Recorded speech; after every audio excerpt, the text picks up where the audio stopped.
brother, I've had colleagues that I love who I watched their careers over October 7th just go in directions I never thought possible.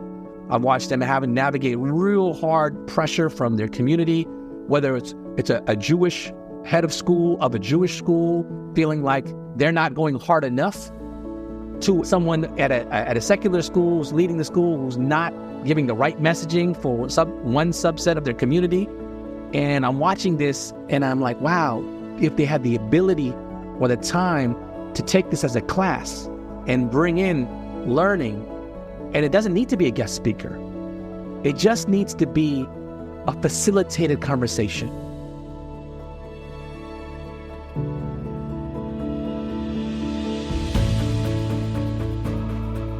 Sheilds Balavan, head of school for the Dunn School in Santa Barbara County, is doing the work most of us talk about but are reluctant to step into fully.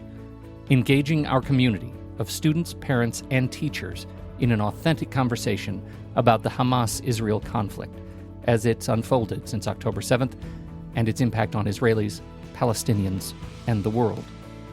Rather than taking sides, Cal and his team have worked on how to be a facilitator of authentic dialogue, to move past intransigent points of view, but teach students how to remain curious about tough issues and empathetic to the humanity in different perspectives. In these days, we need to practice what we preach to young people, being better listeners, or something that they call opening our ears, not our mouths. We would like to thank Community Brands for their sponsorship of this podcast. And now, Howard Teibel and Jeff Sheilds with head of the Dunn School, Sheilds Balavan.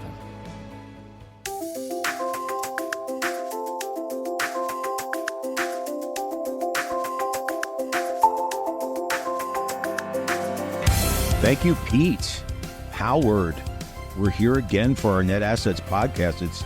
It's great to be speaking with you, my friend. I love this, Jeff. It's really a good time. We're getting into our groove. We are getting into our groove. We're meeting really interesting people and telling great stories, which is what I always wanted to do with this podcast about pre-K through 12 education and the leaders who are doing really interesting, important work at our school. So it's really a pleasure. I've been traveling a lot, Howard. Have you been on the road? I am about to go on road, Jeff. I'm going to be heading to the Chautauqua Institution, which you're familiar with in upstate New York. Yeah. What's really exciting about it is week one's theme is, because they have a lecture platform, is the evolution of the modern presidency. And Monday's speaker is John Meacham. I mean, that's the quality of speakership. And they have a lecture. Yeah, it's going to be fantastic. He is fantastic. I enjoy him very much. We've got a great guest today and a really important topic to discuss. I'd like to welcome Sheilds Balavan, head of the Dunn School in Santa Barbara County, California, to our conversation today. Welcome, Cal. Thank you.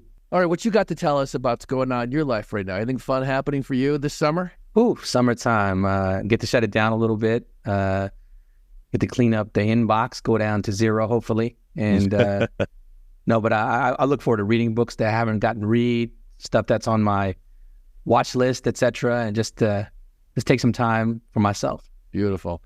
So as Jeff just said, the conversation today is relevant, important, and timely.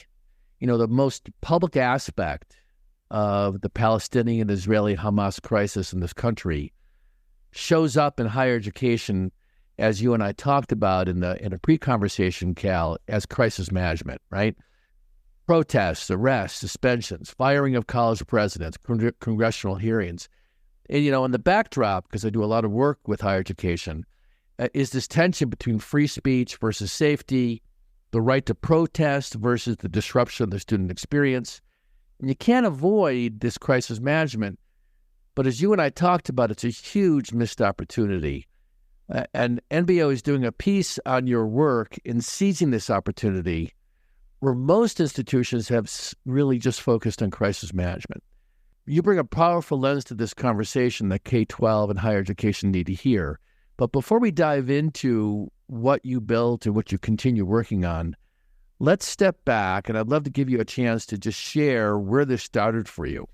Well, it doesn't start at October 7th, right? It starts much earlier.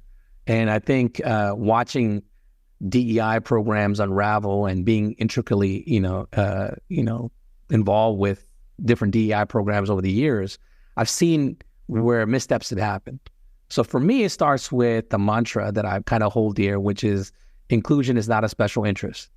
It's an all-in, everyone participates, this matters to everybody. And so everyone needs to be invited into the work.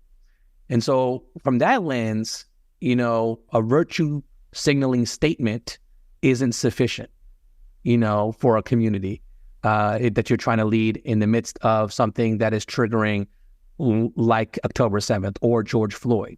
And I saw it with George Floyd and the racial reckoning. I saw how schools misstep, took it in the wrong direction. They try to put out a statement or try to hire different people to come in and do some conversations or presentations, but it wasn't taking it as a moment of education, which is what we're good at, what schools do well.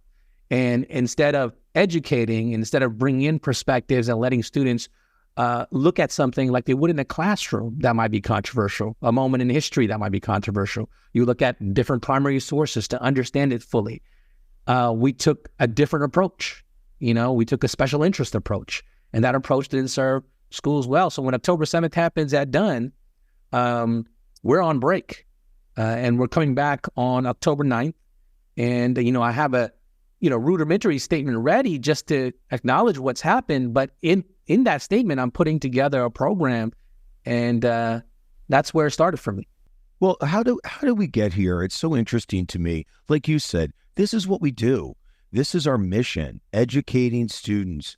And how did we end up in what I'll call a trap, where we issue a statement and we try and find the right words. We try to make it palatable to as many people as we can, and then we just move on to the next thing. And that so resonates with me when you said virtue signaling. I don't know. Why do you think we struggle with this, with educating ourselves about these important issues like you brought up, and not just pronouncements about them? Well, it's easier. In the moment, it feels like, I put a statement out, it's done. That's what we did during the pandemic. It feels like we put a statement out, and then maybe it'll go away. It's inbox management. It's checklist mindset. It's kick the can down the road. It's all those things, but it doesn't get the job done for kids who are processing what's happening in the world, and they want more because they get more in the classroom. Why can't the school provide more? That behavior of not just kicking the can down the road, but finding yourself going, what do we do about this? Crisis management in education institutions is the norm. Meaning it's not, let's step back and explore what there is to do. It's jumping to, we're going to be at risk, and then fill in the blank. And I think what you're doing is you are stepping back, and hopefully people listening to this will ask themselves the question, not just around this issue, but other issues that are going to continue to evolve in our culture. How do we seize these opportunities to move and recognize as an opportunity that we need to make time? Because you talked about cost, right? Right. This idea of the missed opportunity around levers of time and levers of money. Well, but Howard, he also talked about not operating from fear.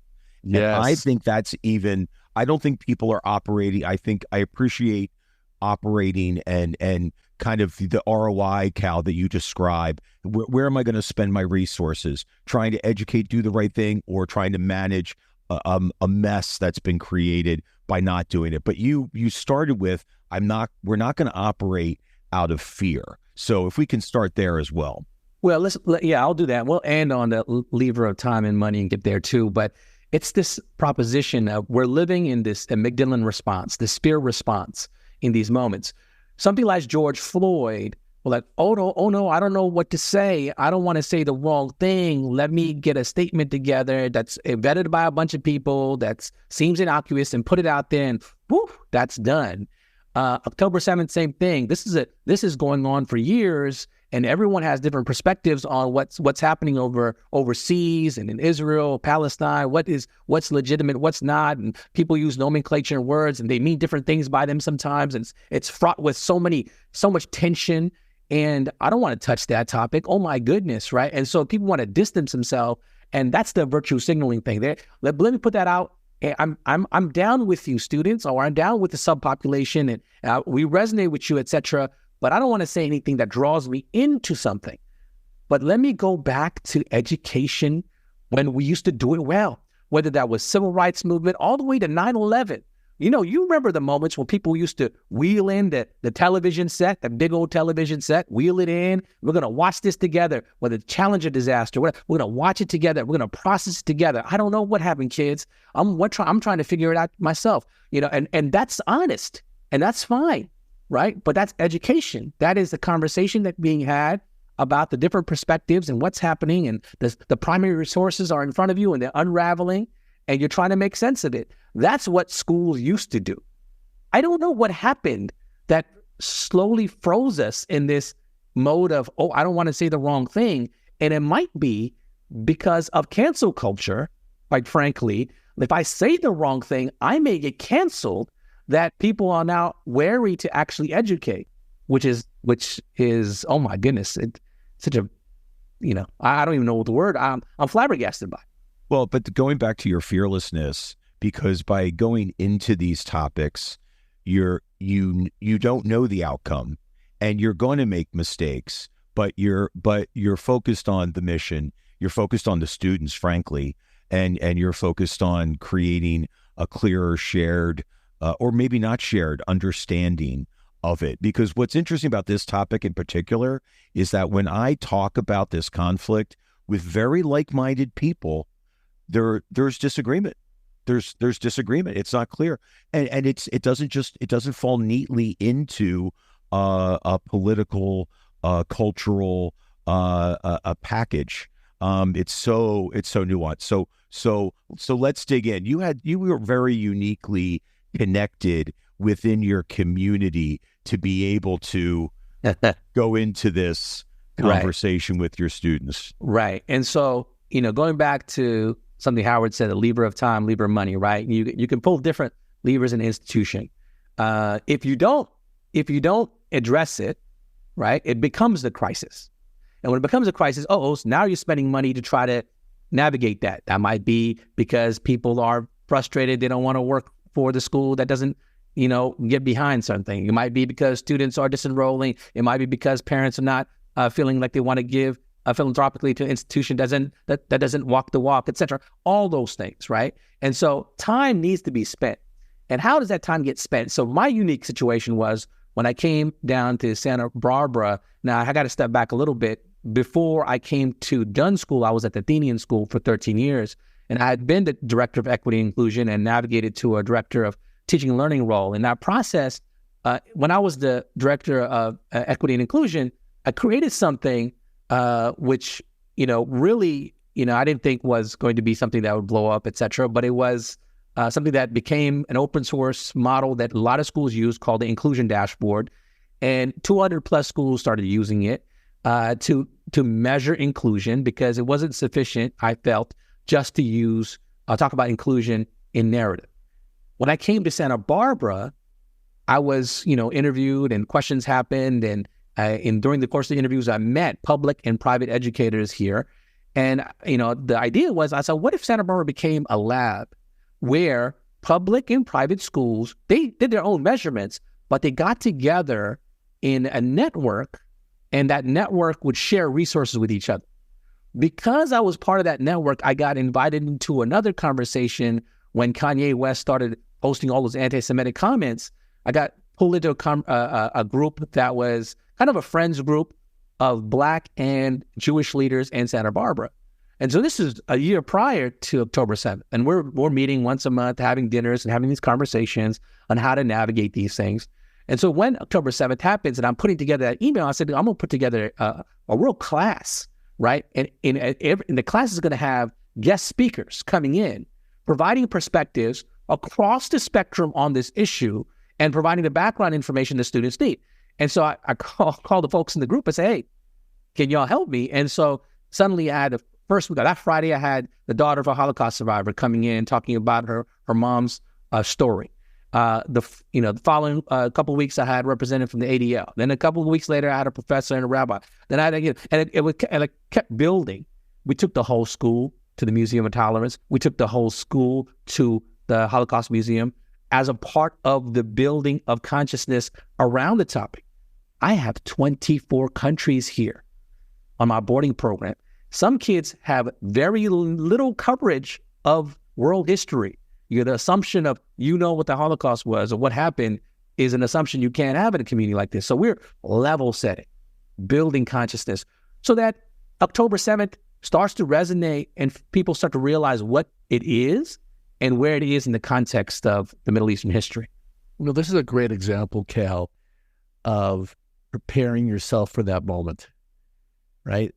And this is an important lesson for all of us that we're going to have these unexpected things arrive, and the history that you put in prior to October 7th really sets you up to be ready to dive in, whereas most were in a reactive mode. It takes courage to do what you're doing. How have you built this relative to having a team around you? Because you and I talked about this idea, the difference between having a point of view and facilitating a process for other people to learn. So talk a little bit about what you have put in place that some other heads or, whether it's in higher education or in K through 12, and say, what can we do about this? Well, I've always been a teacher. I still teach classes now. And so for me, I kind of approach everything from the teacher's mindset. When I stepped in the independent school world, I learned a new way of teaching. Up until that point, from public schools, public charter schools, I was the sage on stage, right? I like to put on the show, tell a story, and the students come to it. And, having a background in history, I was a storyteller. And so I could tell a story and engage students that way. When I got to Athenian, I started to learn the process of sitting back a little bit, leading from the back of the classroom and facilitating, from whether it was the Harkness style to putting the onus of the teaching on students or bringing in guests and being really the facilitator of learning, right? Like you don't have to be the expert. You just need to be able to facilitate learning. And while that was happening, something was happening, Howard. People started coming into school with these devices, man. And the devices could give them answers faster than I could. So I was like, wait a minute, I have to become the facilitator more now because I'm helping them access the knowledge and sequence it as opposed to giving it to them. And so the way in which acquisition of knowledge shifted, right? And as a facilitator, I could help them make meaning of it by asking them guiding questions, right? And so that was my frame. And so, brother, I've had colleagues that I love who I watched their careers over October 7th just go in directions I never thought possible. I've watched them having to navigate real hard pressure from their community, whether it's a Jewish head of a Jewish school feeling like they're not going hard enough, to someone at a secular school who's leading the school who's not giving the right messaging for one subset of their community. And I'm watching this and I'm like, wow, if they had the ability or the time to take this as a class and bring in learning, and it doesn't need to be a guest speaker. It just needs to be a facilitated conversation, right? Where you're not sharing your point of view. You can come to ask anybody at the Dunn School in the area that I'm at and ask, well, what does Cal believe? I don't think they could tell you, right? I've simply just been a facilitator and bring in perspectives because I don't want anyone to be ignorant around these issues. That's why it's a crisis, because it's a crisis of ignorance. So Jeff, I want to ask, what inspires you about what Cal's talking about? Because as a leader in the role you play for NBOA, and I know you, and I know what a great mentor you are for folks. But when you hear this and you think about your role in this conversation, what do you take away from some of this? I think it is so fascinating to hear someone speak so authentically about education and really, really peeling off all the layers. Cal, what you just described was really education at its essence, right? It was, I love that you said, I want to dispel ignorance, right? Ignorance is pervasive in this situation and in many situations. And until you can combat that in a safe way, I think we will repeat this cycle again and again and again. I want to hear how ready the students were for this conversation. I mean, they walked into it. It sounds like they're in a community where this topic and controversial topics, challenging topics get surfaced. How were they ready for this specific conversation, which, like I said earlier, has a lot of different nuances to it? Yeah, there were elements of this that we made mandatory, elements that we made opt-in along the way, because we wanted to go deeper with kids that wanted to go deeper, but not hold students hostage to something that they felt like they've gotten enough from it, right? At the same time. And so there was an ebb and flow to it all year long. But students were curious, man. They came with curiosity. They asked questions that were beautiful. And one thing I made clear to students is like, students, you may think you know something, but the way in which you learn it, and I held up my iPhone, I said, the way in which you learn it is in a manner in which you're narrowcasted to. And the kids said, what do you mean? I said, kids, we grew up in an era, when I grew up, we were broadcasted to, right?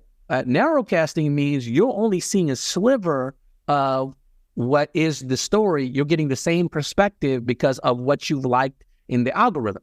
And so they go, oh, what do you mean? So I showed, two students, two different viewpoints. And I said, look, the entire feed can look different based on what you've liked.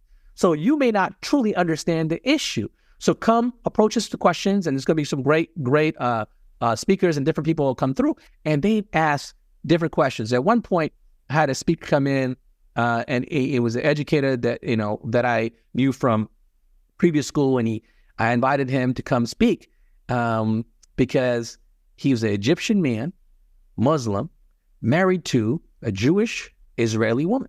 Their marriage should never have happened. His first trip to Israel was last summer. It was eye-opening for him. And he gets the reports of what's happening on October 7th on October 6th. Why?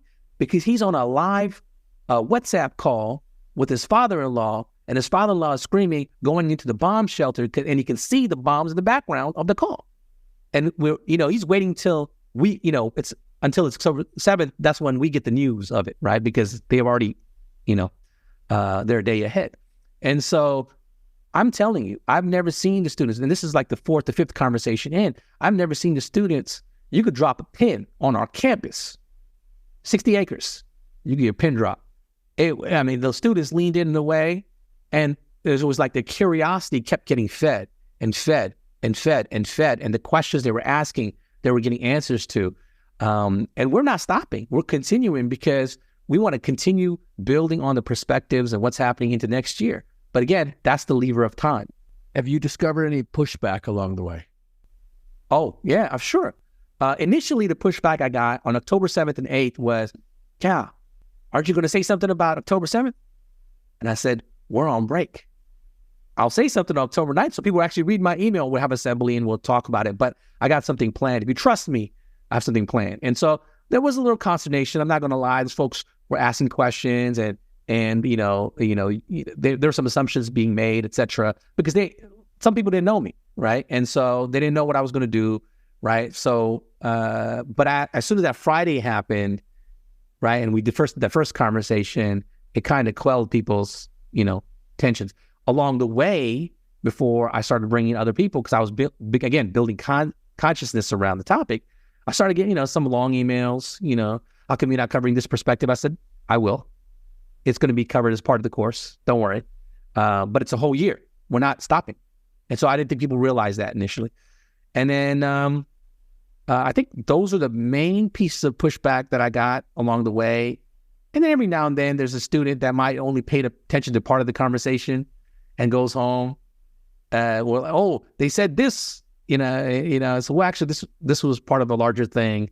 And this, parents, and I would have conversations about that. But aside from that, it really went really well from the perspective of families and students, and I got great feedback from students. It started both The Muslim students on campus felt really empowered to really start to create a nice group for themselves in the process. And then we started to have our first, well, I guess we had one before, but post-pandemic, we haven't had a Jewish student coalition. So that started to come with students felt empowered to do that as well, and really continue to explore their identity or relationship to what's happening in the world. And so I felt like, yeah, we gave students what they wanted, what they needed, you know? Do you think you're advantaged by working at a boarding school and having a closed community, frankly, a smaller community, 220 students? Do you think that's an advantage to have these conversations? Because it feels like you can manage them, and I don't want that to sound prescriptive, but that you can take care of these conversations in kind of more of a closed loop, in this closed community, in the appropriate way. Is that an advantage in this scenario, or do you don't think that's at play? Well, it's interesting, Jeff. I think, one thing that people don't realize is that we're 50-50, 50 boarding, 50 you have day. Yep. So I do have days, families and stuff. On the boarding side, absolutely there's an advantage that can extend into the day. I do things that are part of, so I have a time structure that even our day families understand that, there's going to be something happening at 6 o'clock, something happening at 7 o'clock. I don't think other schools can do that. Day schools can do that. So that definitely is an advantage. But I remember right now, vividly, I was a DEI director. Charlie Hebdo happened.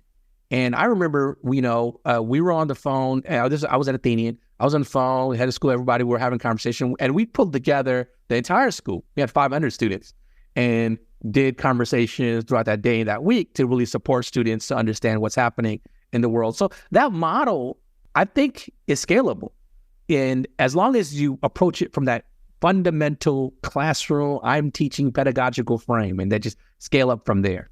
I just think that it's so important. I want the lesson from this to be, because Cal's clearly unique individual, unique leader, unique background, right? How many DE&I directors are sitting in the head of school role at our schools? I would say it's relatively few, but maybe it's growing.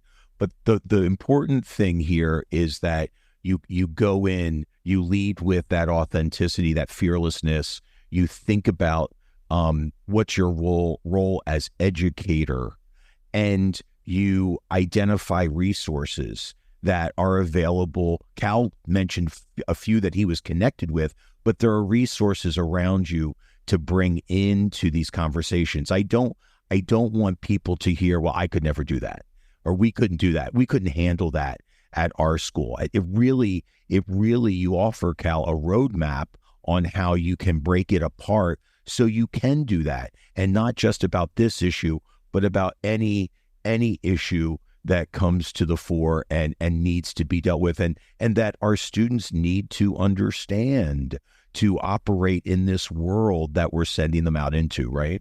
Right. It's even, I'll even take an issue. Let's go back to George Floyd, right? Take an issue like George Floyd where it happens and everyone is just shocked, right, that what has happened.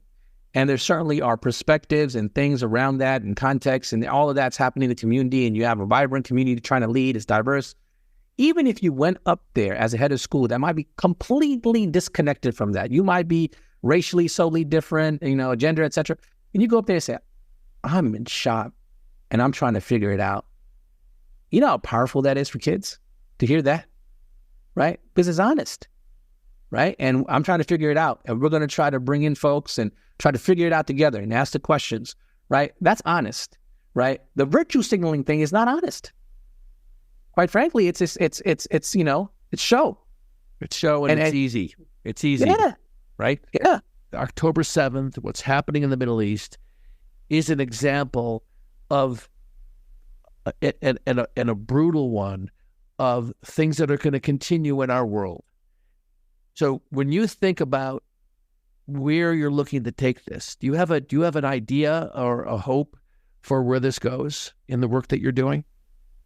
Well, I just hope the students that graduate from schools like Dunn that are going through a process like this, that they graduate in the world as real learners, right? That are not fixed mindset people, that can ask appropriate questions and build community through difference, right? I want our students to be able to not, have their perspective, but to be able to hold a paradox of views, in conversations and have respectful dialogue, right? In a way, and say, that's not what I don't agree. And this is why I don't agree, because, I put more emphasis on this resource and this and that and other, but they're able to articulate and have a conversation without dehumanizing another person.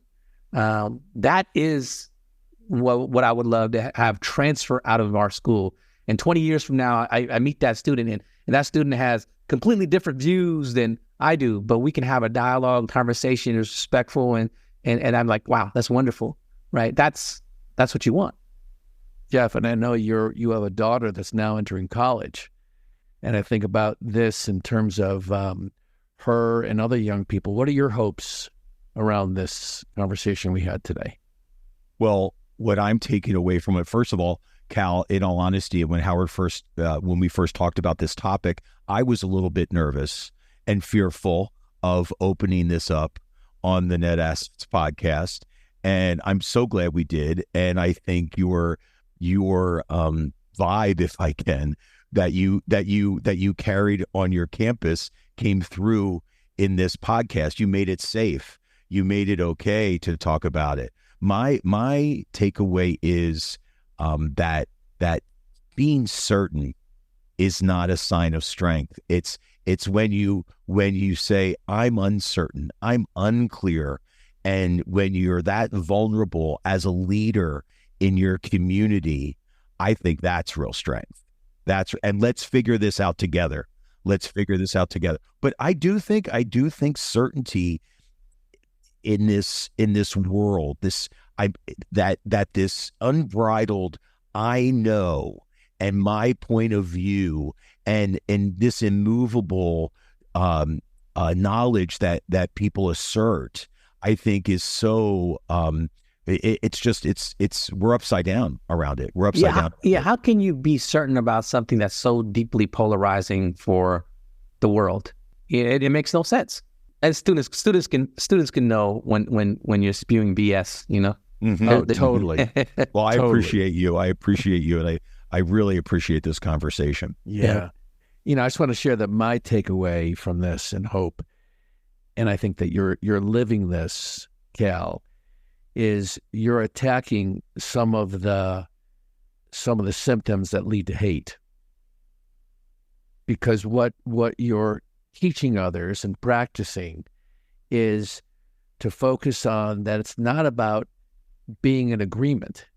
It's about being able to listen, engage with each other, and learn from that, and then to be able to be stronger in what we have in common is our certain common humanity. And that might seem naive, but if we don't go there, we're really in trouble. I mean, that's the foundation of what I think you're working on, and I know a lot of this is happening around the country in small pockets, and we need to see it happen more. So I personally want to thank you for the really important work you're doing. You inspire me to put my energy in creating more and more dialogue the way you're doing it. So thank you so much. I appreciate that. I think it's so amazing that we've seen so many institutions of higher ed get this wrong, and this boarding school in Santa Barbara County, the Dunn School, got it so right. Quietly did the work and got it right. That's and I don't mean just to blow smoke about our schools, but I'm pretty proud of that. That can happen. Well, thank you, Cal and Jeff. Thank you. We're looking forward to continuing to follow your path and see where you're going.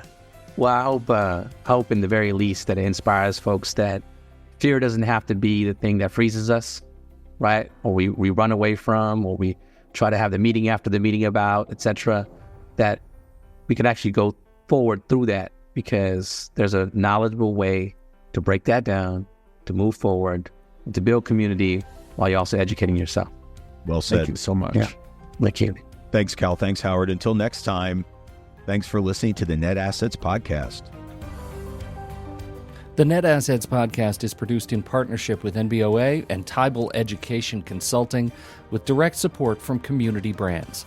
K-12 schools need a technology partner that can elevate the family experience, drive operational efficiencies, and connect school communities. Community Brands is that partner and is proud to serve over 5,000 private and independent schools nationwide. Community Brands K-12 experts will help you find the perfect solution to evolve with your school and provide best-in-class support throughout your journey.